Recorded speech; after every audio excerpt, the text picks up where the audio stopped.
Disons que nous avons un exercice où est-ce qu'on nous demande d'insérer 3 centaines. On ira ajouter un 3 dans la colonne des centaines et nous n'aurons qu'à remplir les cases suivantes de 0 pour voir apparaître le nombre qu'on nous demandait. La double ligne qui est ici indique la passation vers les nombres décimaux, donc on n'a pas besoin de l'utiliser pour l'instant.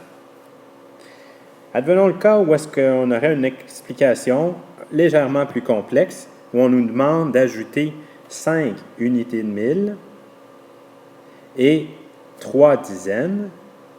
Nous n'aurions qu'à tout simplement insérer les chiffres dans les colonnes, puis remplir celles qui les séparent par des zéros pour voir la réponse apparaître, 5030. Dans un cas légèrement plus difficile, nous pourrions avoir ceci, soit d'ajouter 25 centaines. À ce moment, on vous recommande de vous insérer une feuille, d'utiliser une feuille, de déplacer cette feuille jusqu'à la colonne demandée. On a demandé 25 centaines. Ainsi, nous allons insérer le 25 là où il nous est demandé, comme ceci. Et en déplaçant la feuille, il ne nous reste plus qu'à ajouter les zéros pour compléter.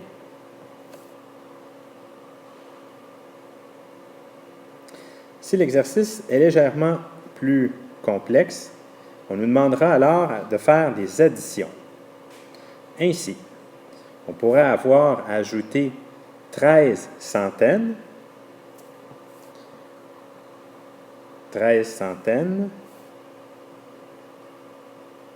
plus, disons, 120 dizaines. On amène le carton à la colonne des dizaines et on ajoute notre 120 dizaines. Et disons 25 dizaines de 1000, 25 dizaines de 1000. Il ne reste plus qu'à remplir les cases restantes avec des zéros et faire l'addition telle qu'on sait le faire. Ce qui donnerait, pour notre exemple, 0 unité, 0 dizaine, 5 centaines, 2 unités de 1000, 5 dizaines de 1000 et 2 centaines de 1000. Maintenant, passons à des exercices où on utilisera les exposants. Je vais aller rechercher. Et voilà. Ainsi, advenant le cas où on nous demande de décomposer ou de recomposer ce nombre, qui serait composé de 5 fois 10 à la puissance 2, plus, mon plus est incomplet, 16 fois 10 à la puissance 3, plus 5 à la fois 10 à la puissance 0. En utilisant le tableau, c'est assez simple, ça nous permet de rapidement placer les bons chiffres dans les bonnes colonnes. Toutefois, si on n'utilise pas le tableau, 10 à la puissance 2, comme on peut le constater ici, le 2, un truc mnémotechnique, représente le nombre de zéros de l'unité qu'on essaie de trouver. Lorsque l'exposant est 0, on aura toujours la valeur de 1 à ce moment-là. Donc, 5 à la puissance 10, je vais réutiliser mon truc de la feuille pour nous aider à bien travailler.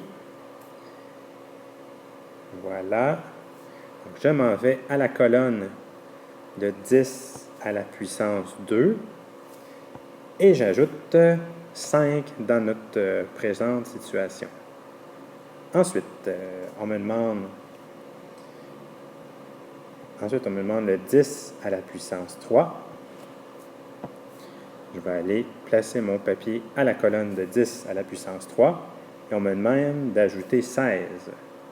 Donc, 16 comme ceci, fois 10 à la puissance 1. Et notre 5, qui se trouve ici, 5. Et voilà la réponse, 16 505.